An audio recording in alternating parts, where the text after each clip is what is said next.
सहारा enterprises तुमच्या स्वप्नातली गाडी आता कमी किमतीत.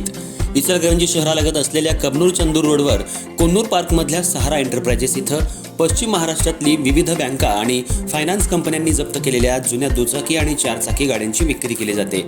शोरूम किमतीपेक्षा 25 ते 50% कमी दरात, उत्तम स्थितीत आणि संपूर्ण कागदपत्रांसह त्वरित डिलिव्हरी. दुचाकी 20,000 पासून पुढे तर चारचाकी 50,000 पुढे. आपल्या पसंतीची कार किंवा बाईक आता अगदी परवडणाऱ्या दरात घेऊन जा. विश्वास, पारदर्शक व्यवहार आणि उत्तम सेवा हेच आमचं वैशिष्ट्य. पत्ता Konnur park, Kabnur Chandur road, Ichalkaranji. Proprietor Rajubhai Ajgar. संपर्क 8055810910 आणि 9860785786. सहारा एंटरप्राइजेस, दर्जा, विश्वास आणि बचत यांचं परिपूर्ण ठिकाण.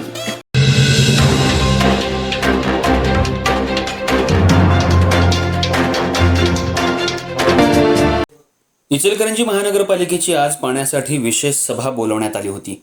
या सभेमध्ये सत्ताधारी विरोधक चांगलेच आक्रमक झाले होते. सभेवेळी विरोधी पक्ष नेत्यांनी सुळकुड पाणी योजना आणि वारणा पाणी योजना राजकीय नेत्यांमुळे रखडली आहे, खासदार आमदार यांनी काही केलं नाही असा आरोप केला. पत्रकार बैठकीमध्ये माहिती देताना महापौर उदय धातुंडे यांनी सांगितलं, विरोधकांच्या प्रश्नांना चांगलीच उत्तरं आमचे गटनेते विठ्ठल चोपडे यांनी दिली आहेत. सुळकुड पाणी योजनेबद्दल राजकीय दबावापोटी खोटा अहवाल देण्यात आला आहे.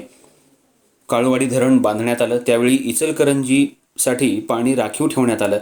सुळकुड बंधाऱ्याच्या अगोदर कर्नाटकचा बंधारा आहे, त्या बंधाराच्या अगोदर आपण बंधारा घातला पाहिजे, आपल्याला पाणी मिळतं. पण इथं राजकीय दबावापोटी आपल्याला पाणी मिळत नाही. लवकरच इचलकरंजी महानगरपालिकेचे सर्व नगरसेवक शिष्टमंडळ घेऊन मुख्यमंत्री, उपमुख्यमंत्री तसंच पाणी पुरवठा मंत्री यांची भेट घेऊन इचलकरंजीचा पाण्याचा प्रश्न निकाली काढावा अशी मागणी करण्यात आली. हातात हात घालून सर्वच नगरसेवकांनी इचलकरंजीचा पाण्याचा प्रश्न भविष्यात मिटवावा. कृष्णा पाणी नळ योजना, पंचगंगा पाणी नळ योजनेला दरवर्षी 14 कोटी रुपये खर्च केले जातात. याकडे गंभीर लक्ष घालून शहराला स्वच्छ मुबलक पाणी देण्याचा विचार यावेळी विशेष सभेमध्ये करण्यात आला. शहराला कृष्णा नदीतून, कुटवाड आणि माशाळ योजनेतून नवीन पाणी योजनेची सध्या चाचणी प्रशासनाकडून करण्यात येते. शहराला कुठल्या नदीतून पाणी घेता येईल याची माहिती मुख्यमंत्र्यांना दिली जाईल. सभा वादळी जरी झाली असली तरी एकमतानं निर्णय घेण्यात आलाय. येणाऱ्या काळात मुख्यमंत्र्यांची भेट घेऊन पाण्याच्या प्रश्नावर लवकरात लवकर योग्य तो तोडगा काढला जाईल असं सांगण्यात आलं.